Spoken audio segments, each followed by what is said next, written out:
And we are live, and we don't have the whole team tonight, but we do have PJ Groenke with us. So, PJ, how are you doing? How is everything up in Canada?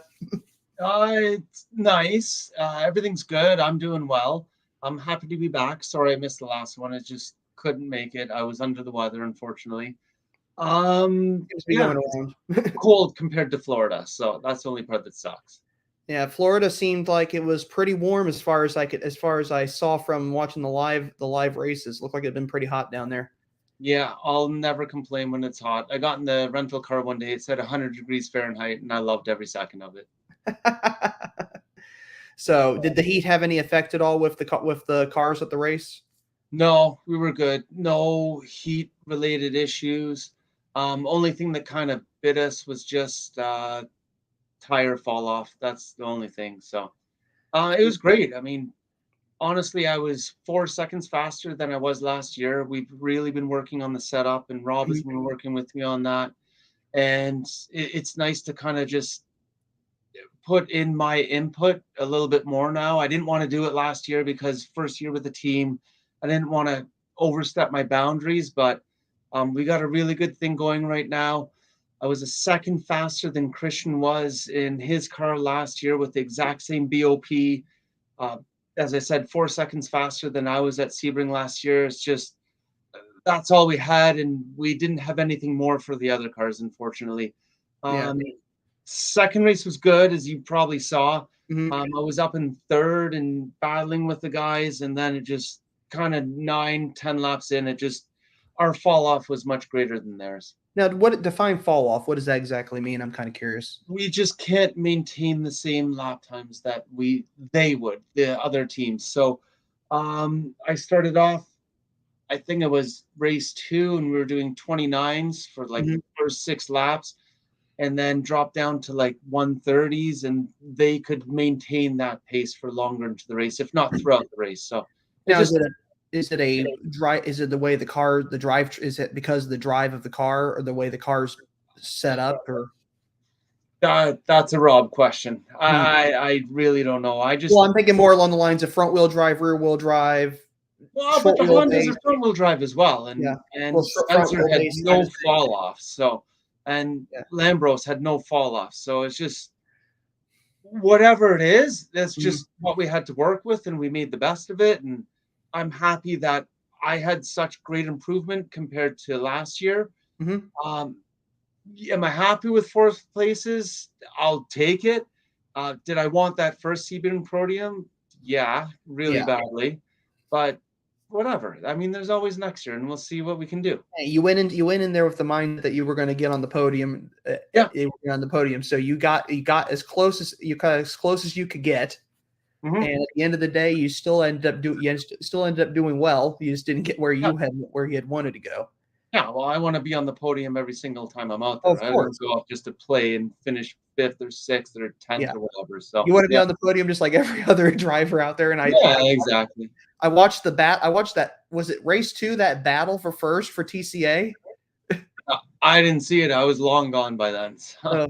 It was they dropped me by like 6 seconds at that point, by the time that battle started happening. Oh, that thing was intense. It was like a back and forth. I can't remember the drivers. It was a Honda Civic and a it was Devin and Spencer.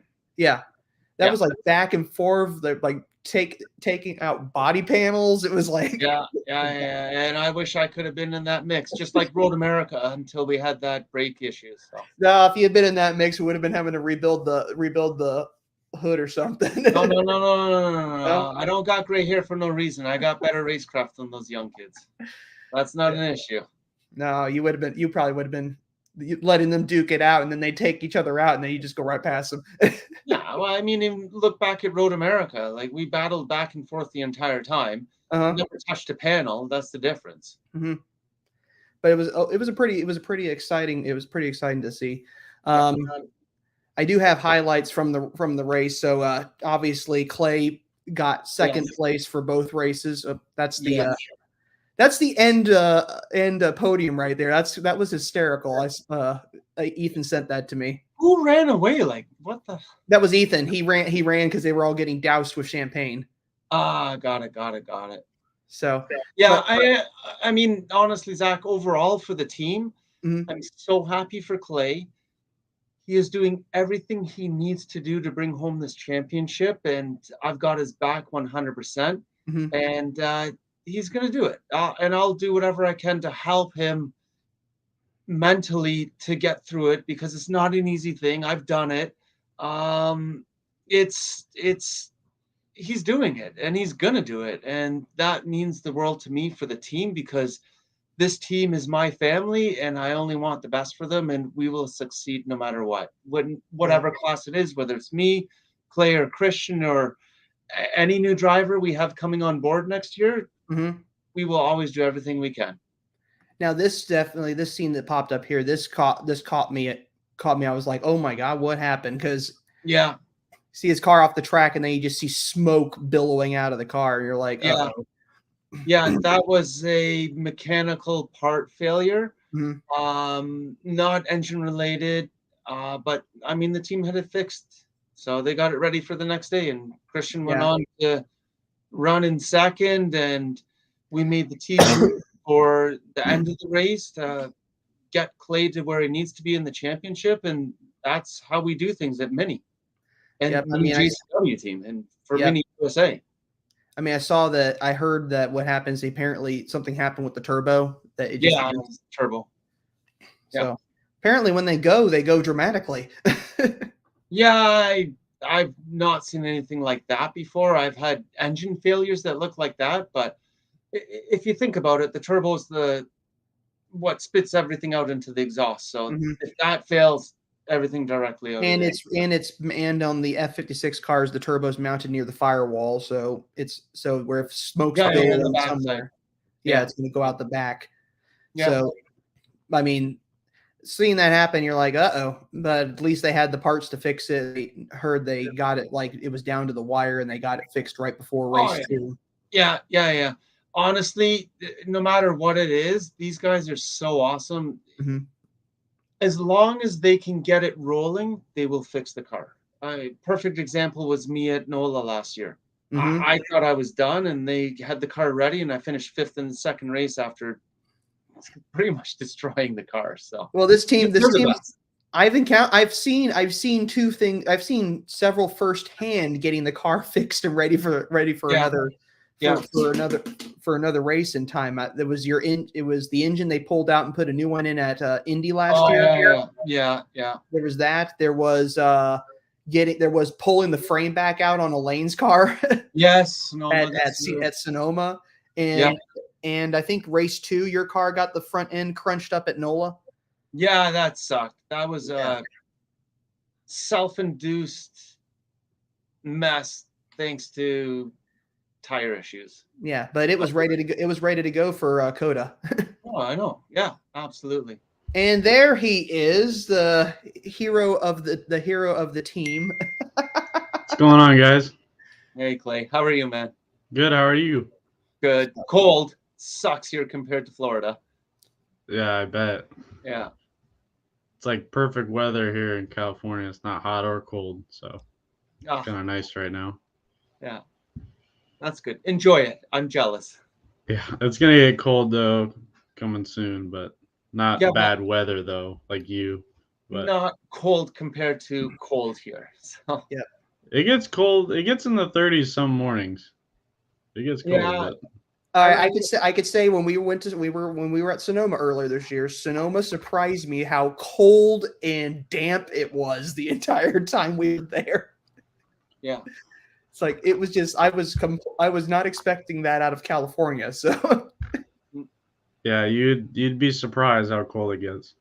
Oh, I was really surprised. I mean, I knew California had areas where it got cold. I just didn't think it was like that. I remember walking back to my car to go get that wheel repaired, and I'm like walking through the rain up a hill and just like, what the heck am I doing here? And why am I walking through this rain? Why am I walking up this darn hill? And it was just crazy. But yeah, that was definitely warm, or definitely cold, I should say. I assume Florida was hot as expected. It was very hot. It was the humidity was what was really bad. Oh yeah. I feel like NOLA was pretty close to the same heat, or Mhm. VIR was close to the same. PJ was saying this is Sebring was worse, but I don't know. I thought it was hotter than New Orleans. New Orleans, I was okay, but I wasn't complaining. It was just really hot. Yeah. Yeah. And someone just commented that I'm buffering apparently, but I think that's just because I have I'm in my parents' house and there's two TVs going simultaneously. They're using internet. So if it's buffering, it's buffering.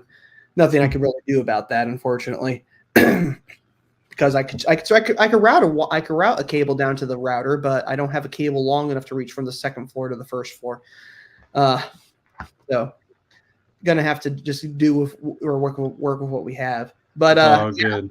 So the race looked pretty intense. Looked like Clay, you had a bit of an issue with electricals again. Yeah, we did. Our first race was pretty uneventful. We were in second for pretty much the whole race. The leader pretty much checked out, so pretty much just on a Sunday drive. The second race, I started third, and I think on the second or third lap, I had an electrical problem coming into turn 17. Came on the front straight, I had no power. I cycled it once or twice, and by then the whole TC field already went by me. So the whole race was flat out, and I was pushing the car as much as I could to get back up to a podium position because that's what we need for the championship. So yeah, got all the way back up to third, and then was slowly closing in, but we were running out of time in the race. So Cristian and I did a little switcheroo, and we brought home a second. So yeah, I saw that. So I was watching the live timing, and I watched both of your times, and they suddenly for splits for a brief second matched, and then you were ahead, and then you came in ahead of him. So I was like, yep, I know exactly what they did. Yeah, a third place finish probably wouldn't have been bad, but that little extra cushion doesn't hurt. So. Yeah, it keeps you far enough ahead that maintain that lead as long as possible, basically. So. Yeah, exactly. The unfortunate part is I think our manufacturers championship might be gone by now. But I looked at the results, and we're currently in second for manufacturer right now. We're right behind Jeff. Or right behind Gen Racer, I should say, not Jeff. But the only way I was looking at the numbers is like basically if you get two second, or I think it's if you get 2 second or third place finishes for the last two races, you'll still be ahead. You should still be ahead. I think it's fourth or better in both races. Yeah, you might be close. You might be close, but I think you'll still be ahead. Manufacturers, I don't know unless every single car gets first place or something. Yeah, I'm not sure if it's possible, but if it is, I'm sure Cristian and I both need to 1-2 both races. So we'll see. Yeah, we might have a slight advantage with having Bruce back with us for the last races. Yeah, we'll see. Mm-hmm. Never know. Yep, you never know. But yeah, I mean, otherwise, it looked pretty good. We were watching it from here, and we were excited to see you all doing what you were needing to do to get there, basically. I remember that we knew that Ricka's car had been BOP'd with a slightly higher performance for Sebring in preparation for Sebring, and I think we thought it had something to do with the heat that they were expecting. Do you think that the heat didn't play a factor at all in his car, and it probably would have been fine with the regular tuning that it had? Yeah, I do think that. I think that they were trying to base it off of the car he ran last year because that car would have significant power loss with heat. So he was turned up for Sebring, and then actually throughout the weekend he was turned back down to the same map as Road America. But still he had a lot left in the car, so he was able to just check out there in both races. So Hopefully there'll be another change. I'm sure there will be between now and Indy, and we'll have a good fair fight. Yeah. Speaking of fair fights, TX seems to be either getting slower or TC's getting faster, one or the other, because it seems like they're constantly meeting up. You don't see that necessarily with TCA, with the TCA class. TCA is right behind TC, and there's usually a fairly good gap between those two classes. But it seems like TCX and TC almost, pardon the phrase, collide all the time. Yeah, that happened twice in the, I think it was the first race. And that was just based off of our two restarts. Mm-hmm. Our class leader just didn't do a big gap. And he's able to dictate how big of a gap he wants to do. And he chose to have it close. So then if he was able to get through them all, it would cause the rest of our field to have to, we would get stuck behind everyone else. So it was a strategy move on his part to do that. That's really the only reason. The TCX cars are still significantly faster than us, but that's why we were so close to the field. Yeah. Because I know that the TCX Honda Civics, were those cars in TC class last year, or was there a fourth class that we had last year? No, so they weren't. The TCX Hondas weren't at all racing in TC America. They're a TCR car. Okay. So they were running in IMSA. And this is the last year, I believe, that they're able to run those cars. So they put them in the TCX category. Okay, so next year there's not going to be any Hondas in the TCX class. No, Acura RSX. So yeah. Oh no, the Integra. Yeah. Oh yeah. Yeah. So that will be taking that car. But you were right about calling it the Integra or the RSX, because I don't know those cars. But yeah, so yeah, the Acura Integra is coming to TCX. That's going to be interesting. I wonder what teams are going to adopt that car. Yeah, I've not heard anything, so we will see. You think we're going to see more? You think we're going to see more Elantras probably next year too? Yeah, I'm in the TC class. I'm sure it's a possibility. Obviously, it's done so good this year, so I'm sure there's some eyes on that to run next year. But who knows? We'll see. Yeah, so it should be interesting. What do you think? What do you think cars they would add for TCA, PJ? Or would they add any new cars to TCA? I don't even know what would be a possibility, to be honest with you. I leave that to the series. We're in good hands with them. I know the Hyundai Elantras are eligible, but no one's running them, with Brian Herta Autosport from last year. Mm-hmm. Velosters, a kid came out, ran a couple of races this year. I think he did Road America and VIR. So I don't know, whatever. It doesn't matter. We're in the best platform, so bring it. Yep. So how do you think we have Indy coming up? What are y'all thinking about Indy? I'm ready. I mean, last year I was first in first practice, second practice, second in qualifying. Unfortunately, I was taken out in both races. I only turned a total of 6 laps. So the drivers in TCA class this year are much more mature and much more respectful and proper as drivers. So as long as we can have a true race, which is what TC America is all about, I want to kiss those bloody brakes. So that's what I'm going there for. Yep. There you go. So, yep. TC class. We still have the championship right now. Yeah. Still in the lead. I hope we can go there and, just round this thing off, win the championship, or, that's the most important thing in my mind right now. Regardless, I don't care too much about where we finish, as long as we're in the right spot at the end there. Yeah. But if we can kiss the brakes along with PJ, that'd be great. There you go. I'll make sure to get some video of that. Absolutely. Plan on it. How does that sound? Yeah, I'm planning on it. Yeah. Yeah. It's gonna be fun to be back. It's gonna be fun to be back in Indy. It'll be my second trip to Indy.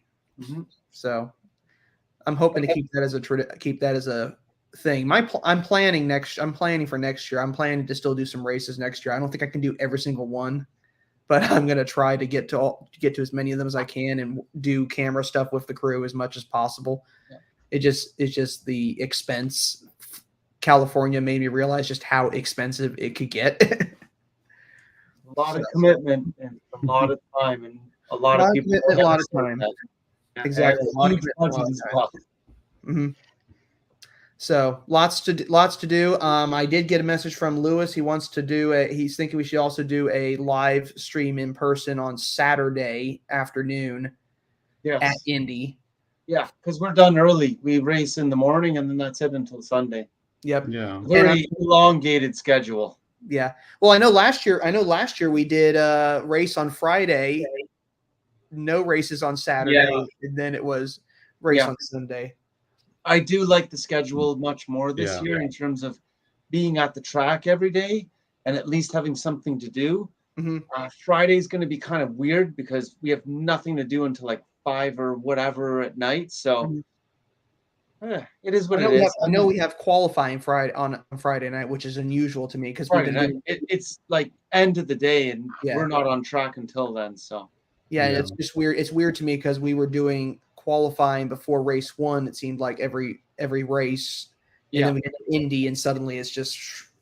Well, it's because the 8 hours, so they got to make time for them because that's the big show.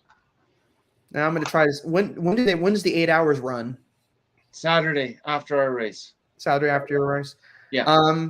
Hopefully some of us might get a chance to stick around and watch some of that. I think that'd be pretty fun. Nothing else to do. Huh? Nothing else to do. Exactly. Go over data and review that. So as it is, I'm already planning to not leave until Monday morning, so I don't have to rush back on Sunday to try to get back to Kansas City in the dark. That's what I'll be doing. I got to check out and drive back home so I can be at work. Yeah, so I'm waiting until Monday morning to drive home, so I don't have to do that because last year I did and it was miserable. Okay. There you go. But it should be it's gonna be a fun weekend. Indy's a great racetrack to visit and drive on and walk around that. I remember walking around it last year. I weirdly hope I get to do that again because that was fun. It is super cool. And it's our home race. It's the MINI JCW Team home race. Can't get better than that. Home track, yep. There you go. And one of the most historic home tracks. Yes, home of the Indy 500. You can't beat that. Indy 500. Yep. Yep. That is Hey, maybe we'll find some more lug nuts from one of the races on the track again, like we did last year. I still have it. I have that yellow lug nut that we found off of. I don't know if it was a Nextel Cup car or something. That's cool. But I still have it sitting in the cup holder in my car. I just never brought it inside, so it's still sitting there. It's probably Xfinity because Infinity Cup, Xfinity. Yeah, because NASCAR, the Cup Series uses single lug nuts. So if you got one of those, that's probably Xfinity Series. Xfinity, yes, because NASCAR uses the center hub. Yes, right. Like the Porsche, Porsche GT3 cars. Wow, they finally have a real race car, which is kind of cool to watch. Yeah, there you go. Clay, I know you guys were trying to do IMSA, I think, in September. You were going to try to do an IMSA race or something? Yeah, I mean, we're always looking to move up in racing, so whenever an opportunity comes about, we would love to do that. I'm assuming it had something to do with that GT4 car that's in Lewis's shop. Maybe any car. Maybe, yep. Because Cristian keeps posting pictures of it. I'm like, there's a car I actually do kind of want to see when I get to Indy. Well, it'll be there for you to check out. Yep, it's a cool car. Those Porsches are fun little cars, and they're just really cool cars. I've never driven one of those. I've driven a Porsche 911, and I've driven a Porsche Cayenne, but that's it. PJ's never driven a Porsche. No, never. Of course not. Luckily and thankfully, not taking it for granted. So, yeah. So, but yeah, it looks like we got a lot to look forward to for Indy. Lots to look forward to for the end of the season. It's going to be and I have a cat over here who decided he wants to get out soon, so we're going to probably wrap this up anyway. But big end to the season. Indianapolis is next week, and so definitely cutting it close to get out there. So yeah, want to thank everybody for watching. We also want to make sure that we thank some of our some of the team sponsors, some of the channel sponsors. Obviously, Christian's not here, but we are going to mention the Mini Card because that's his big sponsor. We also have to mention MINI USA because I mean they sponsor the team, so kind of have to say something to them or for them as well. If you want to visit the JCW Team's YouTube channel, MINI JCW Team Films. If you want to sponsor the team, here's the link right here: MINI Motorsports 37 Club.miniusaevents.com. And currently, I think it's $50, and you get to donate $50. Basically, you get to sponsor or be a sponsor of the team. I think they're going to be adding a few other features to that next year, so that should be pretty exciting. We also want to thank Halston Pittman, as always, for his fantastic photos. He does some of the best photography I've seen, and he does basically all the photos for the MINI JCW team. So makes my job a little bit easier when I'm looking for a thumbnail for you guys for one of the team's videos. So that's always a plus. I got to thank outmotoring.com as always, they're a channel sponsor. SMPS 2012 is a channel sponsor, and if you want to visit the team's YouTube or website, minijcwteam.com. And Clay, I know you have a website as well. I want to say, I think it's Clayton Williams Racing. It is, yeah. .com. So there's that. PJ, do you have a? Yeah, same thing. PJGroenkeRacing.com. There you go. PJGroenkeRacing.com. Okay, I need to remember this so I could add those to the video descriptions for you guys so that we can give you guys some internet traffic so you can start getting some people coming out there because. I mean, I've been getting people popping into the YouTube videos who watch the team stuff, and they're like, "Oh, I didn't know Mini had a racing team." I'm like, apparently, the Mini JCW team is the best kept secret of the Mini community. Yeah, we're there and we're doing our thing and representing. Yep. All right. Well, stick around a little bit as we log out, but I want to thank everybody for watching. I want to thank everybody watching who's watching from the Mini JCW team's YouTube channel as well. And we will see you all at Indy. And I think we're going to be doing a live stream on Saturday at Indy. So stay tuned for that. You'll probably see something pop up in the next couple of days indicating that. That will be first. I think we were going to try to do it last year. We never got around to it. So this will be a good one to do this year. But thanks for watching. And as always, life is too short to drive a boring car. So drive a Mini. Drive a Mini. We'll see you all later.